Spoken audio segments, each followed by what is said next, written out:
उसे कुछ समझ नहीं आ रहा था। मरने वाला तो मर गया था, लेकिन उसकी आखिरी इच्छा नेहा को जिंदा लाश बनाने पर तुली हुई थी। फिर एक दिन सुबह से यह चौथा फोन था।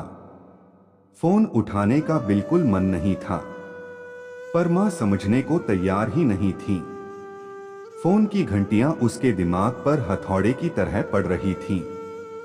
आखिरकार नेहा ने फोन उठा ही लिया। हेलो, हाँ मां, बोलो। बोलना क्या है, घर में सभी तुम्हारे जवाब का इंतजार कर रहे हैं। तुम किसी की बात का जवाब क्यों नहीं देती? मां, इतना आसान नहीं है यह सब।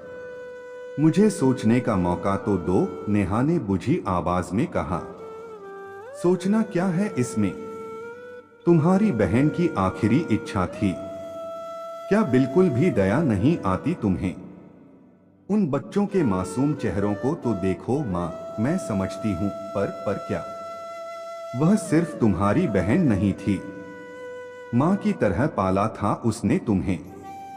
आज जब उसके बच्चों को मां की जरूरत है, तो तुम्हें सोचने का समय चाहिए। मां, इतनी जल्दबाजी में इस तरह के फैसले नहीं लिए जाते, हमने भी दुनिया देखी है।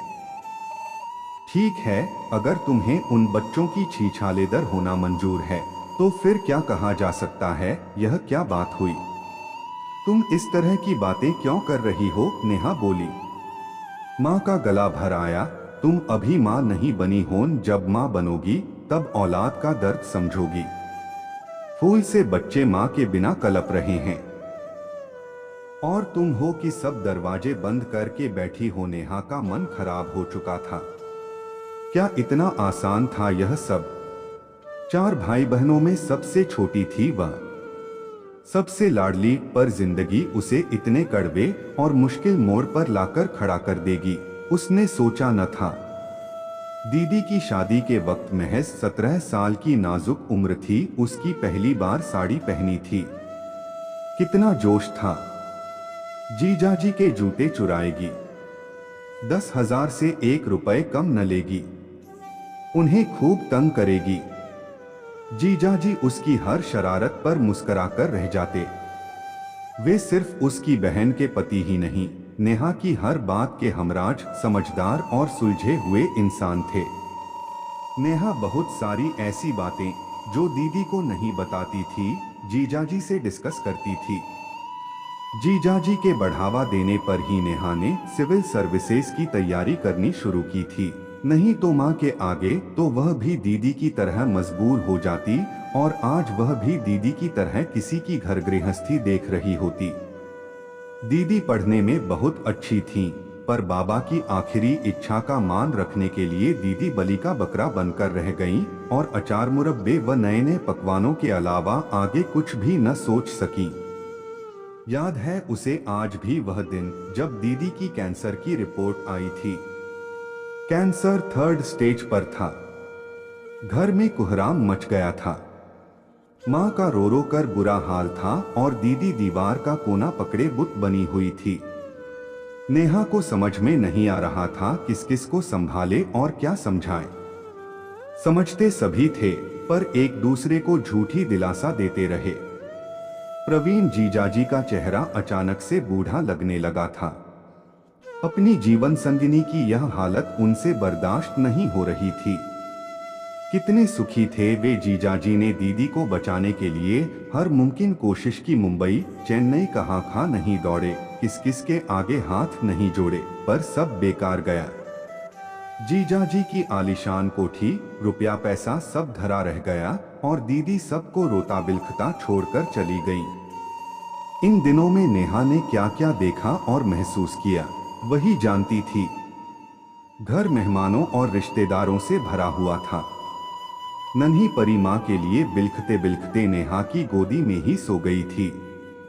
दीदी की चचिया सास कनखियों से नेहा को बार बार घूर रही थी। बेटा, तुम कौन हो? बहुत देखा देखा सा चेहरा लग रहा है, नेहा ने परी की तरफ इशारा करके कहा। मैं इसकी मौसी हूँ। चाची जी के चेहरे पर एक रहस्यमय मुस्कान आ गई। उन्होंने सोती हुई परी के सिर पर हाथ फेरते हुए बड़े अजीब ढंग से कहा, हाँ भाई। परी के लिए तुम मासी हो, अब तो तुम ही इसकी माँ। नेहा गुस्से से तिलमिला गई। चाची के शब्द गले में अटक कर रह गए। नेहा परी को लेकर कमरे में चली गई। यह पहली बार नहीं था। इन 13 दिनों में हर आने जाने वालों की निगाहों में उसने यही सवाल तैरते देखा था। कितना रोई थी वह उस दिन। धीरे धीरे सारे मेहमान चले गए। नेहा सामान पैक कर रही थी, तभी परी और गोलू ने आकर चौंका दिया। मौसी, आप जा रही हैं? हाँ बेटा, मेरी छुट्टियां खत्म हो गई हैं। ऑफिस भी जाना है। तुम उदास क्यों हो? हम रोज वीडियो कॉल से बात करेंगे। अपना होमवर्क रोज करना। बच्चे चुपचाप सुनते रहे। दीदी के बच्चे बहुत समझदार और आत्मनिर्भर थे, पर फिर भी बच्चे ही थे। बच्चे नेहा को छोड़कर चले गए। तभी माँ कमरे में आ गई। नेहा, सामान पैक हो गया? हाँ माँ, ऑफिस से बार बार फोन आ रहा है। आप लोग कब निकल रहे हो? तुम्हारे पापा और भैया कल सुबह निकलेंगे। मैं अभी कुछ दिन यहीं रहूंगी। नेहा सिर झुकाए माँ की बात सुनती रही। नेहा, तुझसे एक बात कहनी थी। हाँ बोलो माँ, सुन रही हूँ। माँ बोली। नेहा, तुमसे कुछ भी नहीं छिपा। तुम्हारी दीदी के जाने के बाद हमारी जिम्मेदारी और भी बढ़ गई है। तुम्हारी दीदी ने मरने से पहले मुझसे एक वादा लिया था। वह चाहती थी कि उसके मरने के बाद तुम उसके बच्चों की जिम्मेदारी संभालो। तुम प्रवीण जी से शादी कर लो। नेहा छटपटा कर रह गई। माँ, तुम ऐसा सोच भी कैसे सकती हो? जीजा जी के साथ मेरी शादी। नेहा, समझने की कोशिश करो। आखिर तुम्हारी भी शादी करनी ही है। देखा भाला परिवार है, बच्चों को मां मिल जाएगी। वैसे भी एक लड़की को क्या चाहिए? आलीशान घर, नौकर चाकर, रुपया पैसा। तुम्हारे पापा की भी यही इच्छा है। नेहा हैरानी से मां को देखती रह गई। तुमने जीजाजी से भी एक बार पूछा है? पूछना क्या है, उनके माता पिता तो हैं नहीं। चाचा चाची से बात हो गई है, उन्हें भी यह रिश्ता मंजूर है। रिश्ता? नेहा को सारा मामला समझ में आ गया। माँ, मैं तुमसे इस बात की उम्मीद नहीं कर रही थी। माँ का चेहरा गंभीर हो गया। हो सकता है आज तुम्हें मेरी बातें अच्छी न लगें, पर तुम्हारी दीदी के जाने के बाद प्रवीण जी और उनके बच्चों की जिम्मेदारी भी मुझ पर है। तुम सोच विचार कर जल्द मुझे जवाब दे दो। कहते हैं मरने वाले की अंतिम इच्छा न पूरी की जाए तो उसे कभी शांति नहीं मिलती। आखिरी वाक्य कहते वक्त माँ ने नेहा को अजीब सी निगाहों से देखा। पता नहीं उन निगाहों में ऐसा क्या था। वह उन आंखों में तैर रहे हजारों सवाल के तीर झेल नहीं पाई और मुंह घुमा लिया। एक हफ्ते में माँ ने 50 बार फोन कर दिया था। हर बार एक ही सवाल और नेहा एक ही जवाब देती, माँ मुझे सोचने का वक्त दो। नेहा हर बार एक ही बात पर आकर अटक जाती। सबको दीदी की आखिरी इच्छा की पड़ी है, पर किसी ने एक बार, हाँ सिर्फ एक बार, उससे पूछा कि उसकी इच्छा क्या है। शनिवार की रात थी। इन दिनों नेहा बहुत बिजी रही। हाथ में कॉफी का मग लिए वह छत पर आ गई। कितने दिनों बाद वह छत पर सुकून के चंद पलों की तलाश में आकर बैठी थी। आसमान में चांद बादलों से लुकाछिपी कर रहा था। वह सोचने लगी कि बादलों और तारों के बीच रहकर भी चांद कितना अकेला है। वह भी तो आज कितनी अकेली थी। कोई उसे समझने को तैयार नहीं। किसी ने एक बार भी उसके बारे में नहीं सोचा। सब अपनी जिम्मेदारियों से छुटकारा पाना चाहते हैं, और वह आखिर क्या चाहती है? नेहा की आंखों के सामने जीजाजी का थका हुआ चेहरा, परी और गोलू का मासूम चेहरा, तो कभी मां का गंभीर चेहरा उभर कर आ जाता। नेहा ने आंखें मूंद ली। आखिर एक लड़की को क्या चाहिए अपनी जिंदगी से? एक खुशहाल परिवार, रुपया पैसा, घर, बस क्या यही चाहिए था उसे?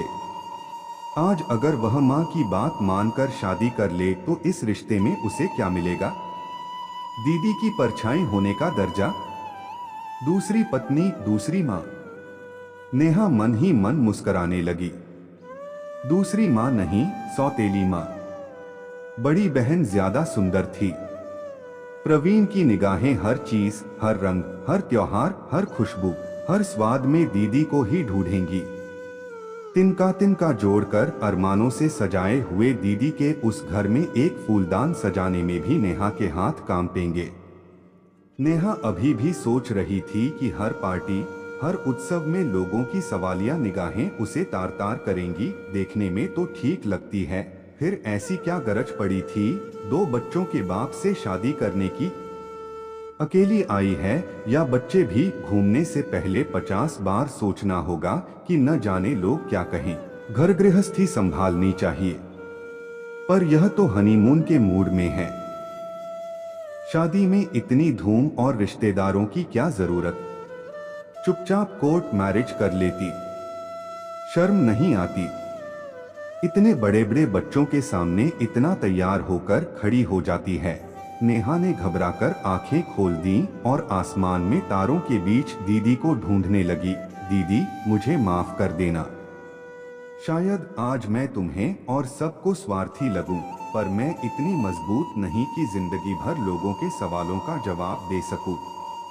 पर मैं आज तुमसे यह वादा करती हूँ कि एक मौसी के तौर पर हमेशा तुम्हारे बच्चों के साथ खड़ी हूँ। हफ्तों से उमड़ते घुमड़ते सवालों का मानो उसे जवाब मिल गया था। नेहा अपनी माँ को फोन करने के लिए छत से नीचे उतर गई। आपका समय निकलकर हमारे साथ था, इसके लिए आपका धन्यवाद। अगली बार फिर से मिलते हैं नए और रोचक वीडियो के साथ। चैनल को सब्सक्राइब करना न भूलें। धन्यवाद और शुभकामनाएं।